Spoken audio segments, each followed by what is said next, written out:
La Légion étrangère est seule dans l'armée française à avoir conservé la tradition de ces majestueuses têtes de colonne de pionniers barbus, gantés de blanc, portant le tablier de buffle et défilant fièrement la hache sur l'épaule. Cette tradition s'inspire des fastes de la Grande Armée qui plaçaient toujours ses sapeurs en tête, à la peine mais aussi à l'honneur, en ouverture de route.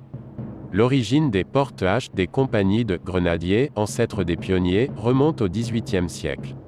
Leur création, en 1747, reprenait un usage qui existait dans l'armée prussienne avec les soldats charpentiers.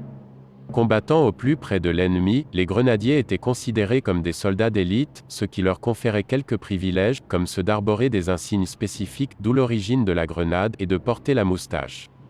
Sous le Consulat et l'Empire, les sapeurs se distinguent ostensiblement par le port de la barbe et de la moustache, de la hache, des gants et déjà du tablier de cuir, dit tablier de pontonnier, ainsi que le fameux bonnet à poil des grenadiers. Lorsque la Légion étrangère fut créée, en 1831, des détachements de sapeurs figuraient sur l'ordre de bataille de chaque bataillon. Ils étaient dans la même tenue que le reste de la troupe, mais portaient l'insigne des sapeurs sur la manche.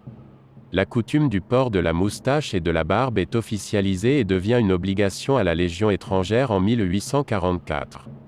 Les détachements de sapeurs, dans les régiments, furent supprimés après le Second Empire, mais la Légion en conserva les traditions. Les compagnies de sapeurs pionniers furent recréées en 1920. Constituées de spécialistes. Elles étaient destinées à participer à la réalisation de grands travaux dans le cadre de la pacification du Maroc. Au Maroc, en 1928, la compagnie de sapeurs, pionniers du 3e étranger perce le tunnel de Foumzabel, le tunnel du légionnaire, et ouvre la route du Ziz. Durant des semaines et des mois, les hommes se sont relayés pour forcer le granit, au pic et à la barre à mine, à l'entrée du tunnel, une plaque saluait leur exploit. Elle portait cette inscription. La montagne nous barrait la route. Ordre fut donné de passer quand même. L'énergie de leurs muscles et leur indomptable volonté furent leurs seuls moyens. Le 30 avril 1931, une section de sapeurs pionniers du 3e REI ouvrait le défilé lors des cérémonies organisées à Sidi Bel Abbès à l'occasion du centenaire de la création de la Légion étrangère.